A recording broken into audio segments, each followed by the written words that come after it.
ہندوستان نے پچھلے 20 سال میں افغانستان میں کیسے دہشت گرد گروپس کا جال بچھایا، آج میں آپ کو اس کی کہانی سناتی ہوں۔ السلام علیکم، میں ہوں بختیار محمود اور آپ دیکھ رہے ہیں وائٹ نیوز۔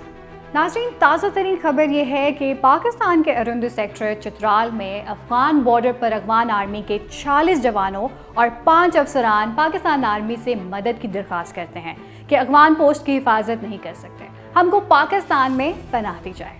ہم نے آپ لوگوں کا خیال رکھے ہیں، پورا خیال کر رہے ہیں، پورا ہم کھانے میں ہم سو جاؤ کے جائیں گے، پورا مکمل کوشش۔ نہیں ہم آپ کے ساتھ ہیں۔ پاکستان اپنے ہمسایہ ملک کے ساتھ کھڑا ہو، آپ کو جدھر جدھر ہماری ضرورت پڑے گی ہم آپ انشاءاللہ تعالیٰ ضرور آئیں گے۔ کہنا صاحب کیسے ہیں آپ؟ خیریت سے ہیں؟ ٹھیک ہے، تو آپ کی پاکستان حکومت کے بہت بہت شکریہ جو مکمل سہولت فراہم کر رہی ہے۔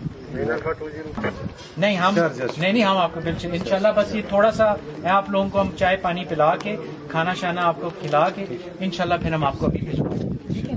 بہت شکریہ، بہت مہربانی۔ صاحب ته ډیره زیاته مننه، مطلب دا موږ سره ډیر ښه انساني سلوک شوی دی، دغه نشو هیرولی نه۔ یاد رہے کہ اس سے پہلے 1 جولائی کو بھی 35 افغان آرمی کے جوانوں نے پاکستان میں پناہ کی درخواست کی تھی۔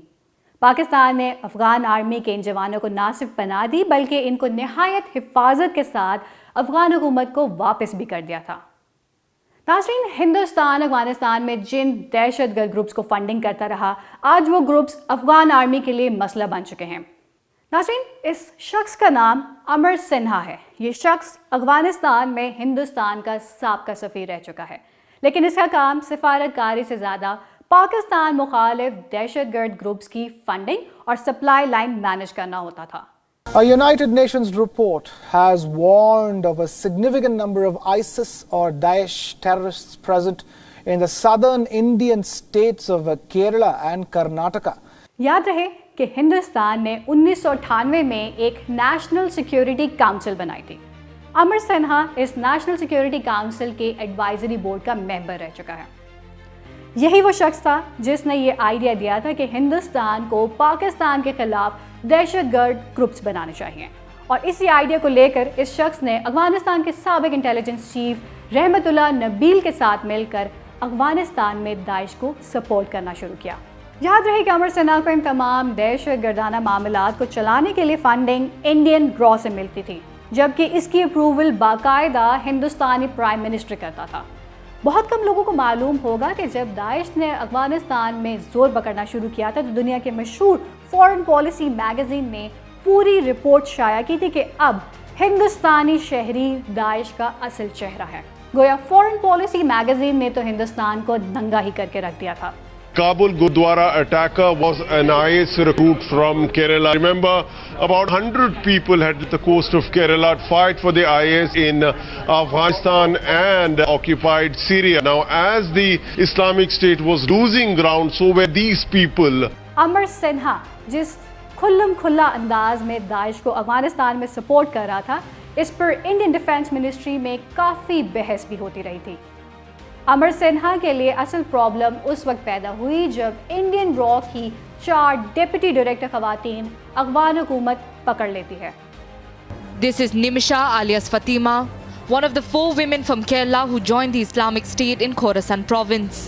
یہ چاروں ہندوستانی خواتین داعش کے دہشت گردوں کے لیے امر سنہا کی جانب سے فنڈنگ کی ترسیل کا کام کرتی تھیں، لیکن افغان سیکیورٹی اداروں کے ایک ریڈ کے دوران داعش کے دہشت گردوں کے ساتھ رنگے ہاتھوں یہ را کی خواتین بھی گرفتار ہو جاتی ہیں۔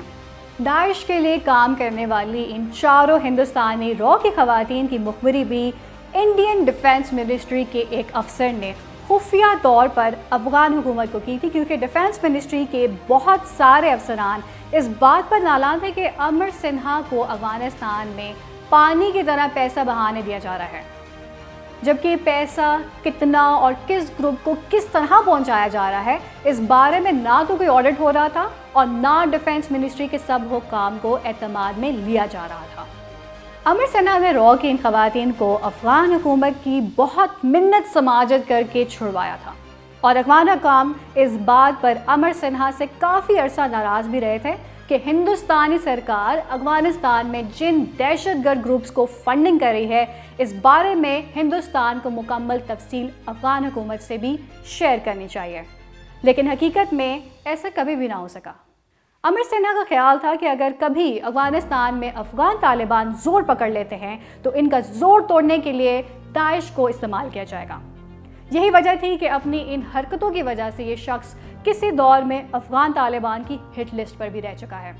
حیرت کی بات ہے کہ آج یہی امر سنہا ہندوستانی حکومت کے طالبان سے روابط اور خفیہ ڈیل کروانے میں اپنے تمام ذرائع استعمال کر رہا ہے۔ Where is the scope for India engaging with the Taliban directly? See, India will engage with all factions in Afghanistan. It's very clear. It's in our immediate neighborhood. یہ شخص ایک طرف افغان حکام کو یقین دلا رہا ہے کہ ہم آپ کے ساتھ ہیں اور افغان حکومت کو اسلحہ اور فنڈنگ کی یقین دہانی کروا رہا ہے، اور دوسری طرف طالبان سے وعدے بھی کر رہا ہے کہ افغان حکومت کے کن کن اعلیٰ عہدیداروں کو زندہ یا مردہ طالبان کے حوالے کرنے میں مدد دی جائے گی۔ I don't think they are looking for peace. They are looking for power. And I think we should not be overtly worried about ultimately India's partnership with Afghanistan affects people. And Taliban also, while we built the dams and electricity lines, none of those infrastructures were attacked or our people harassed. And I'm sure because they know what is good for their country, eventually they will come back one day in some form or the other. اگرچہ امر سنہا کے ان خفیہ operations کی وجہ سے افغانستان میں موجود ہندوستانی سفیر رودریندر ٹنڈن شدید غصے میں ہیں کہ سابق سفیر امر سنہا کی حرکتوں کی وجہ سے ہندوستانی کابل سفارت خانہ شدید کنفیوژن کا شکار ہے، کیونکہ افغان حکام بار ہندوستانی سفیر سے پوچھتے ہیں کہ ہندوستان آخر افغان طالبان سے روابط کیوں بڑھا رہا ہے، لیکن ایسی کسی بات کا جواب موجودہ ہندوستانی سفیر رودریندر ٹنڈن کے پاس نہیں ہوتا، کیونکہ ان کو تمام معاملات سے اندھیرے میں رکھا جا رہا ہے۔